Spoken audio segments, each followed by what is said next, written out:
Basically on this I've got a Dynacast Neckar Catfish rod. It's a true Catfish rod, 10 foot, through action, casting weight 100 to 450 grams, 50% carbon, 50% glass, so a real strong rod with a Abu 7000, 80-pound braid. And then what I've got, just take that, Richard. What I have first of all is a sliding free running swivel, which I'll explain what that's for when we get out on the lake, because it's actually going to be for tying off to bushes on the other side. And then I've got a sliding day-night float. This peg can be removed and we can put a beta light in there for night so you can see it. That's an 80-gram weight float. Straight down to an 80-gram barrel lead.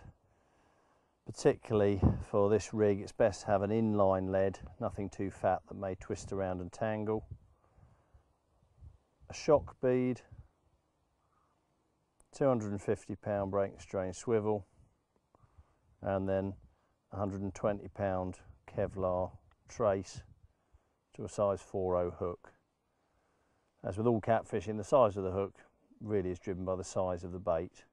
In this case, we're using a 4.0 Eagle Wave hook because we're going to be using an eel.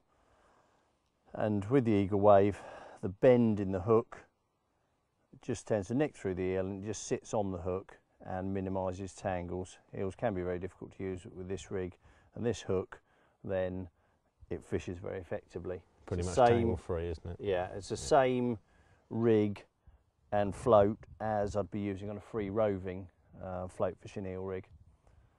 So let's get out. Richard, if you could give me a hand. So with Richard paying out line from the rod, I'm rowing across to the bush where I'm going to actually attach this rig.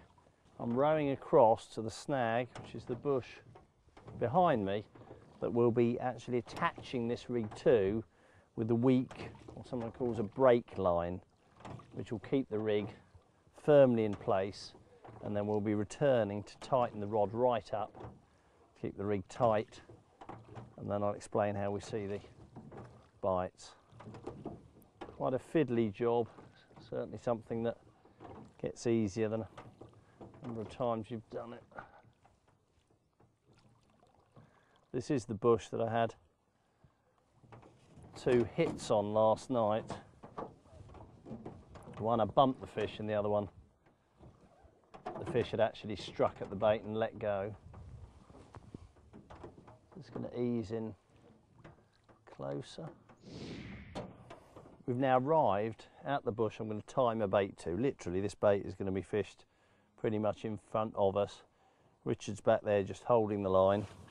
So at this point, whilst holding onto the bush, what I've got here is a spool of 6-pound mono, which is going to take out about 5 feet. And then, in fact, here is the line that I tied on last night. So we're in exactly the same spot. Take that off. What I'm going to do is tie a granny knot to this branch here. You deliberately want a relatively weak knot. If you're fishing on a river, you'd normally fish 10 or 12 pound for this break line. On a lake, 6 pound is going to be fine. And then here I'm just going to do an overhand knot to further weaken the line.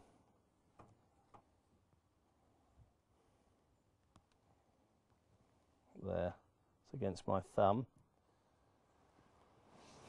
And now we're going to attach that to the swivel that's above the float. This is the free running swivel here. It just sits above the float. Okay, and that's what the brake line is attached to, and that's what will take the strain of when we tighten up to the rig. Okay, and again I'm just going to do a granny style knot.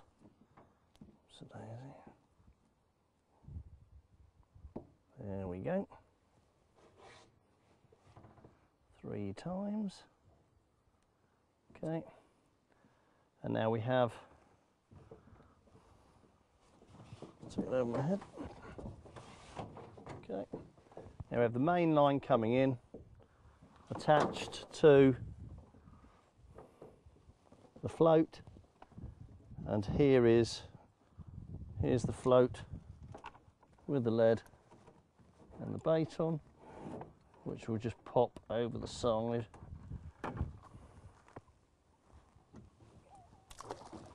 There. Right, Richard, if you can now tighten up that line. Keep winding more. Okay. And you can see there, that's fine. Now we'll set the rod in a moment when we get back. But just to see the actual rig in the line, on the line itself. Right, so the main line is coming down here to the float, and the brake line is here, which runs to the bush. We just drop that in, and that'll sit there. We'll go back now and I'll show you the rig, that's how it looks from the other side, and also setting up the rod. So we've got the bait attached via the brake line to the bush. I've come back in, I've got the rod here, and we've got a Bouy rod rest here, very strong stainless steel with a plate for stability there so it doesn't twist. And the rod goes in. I'm going to set the ratchet just on about the minimum. That's about fine, and that enables me to tighten down. You can vary the tightness of this on a river where you've got flow and drag. You can soon tell if the drag's not set tight enough because you'll start losing line slowly. Normally, as we've got set here, the line will be out of the water for virtually the entire distance to where your float is. That's ready, except we have one thing to add, and that's a very basic piece of equipment, but vital in this rig, and I'm going to get it now. A rod bell, because with this rod set up, there isn't really a bite alarm on the market that will accommodate this, and a bell acts as both an indicator of if there is a fish approaching, because quite often the bait will panic and you'll hear some rattling, and also when the rod actually goes with a bang, or if the fish comes towards you, it will break the brake line, the rod will spring back and you'll hear the bell going. So that's the first thing that you hear. So I'm going to take the rod down. What we normally do is put it about 3 rings down from the tip, just nipped on there. Okay, and that will then go up. Now it's also worth knowing what's behind you when you fish like this, because normally when you strike, the rod bell will go flying. Okay.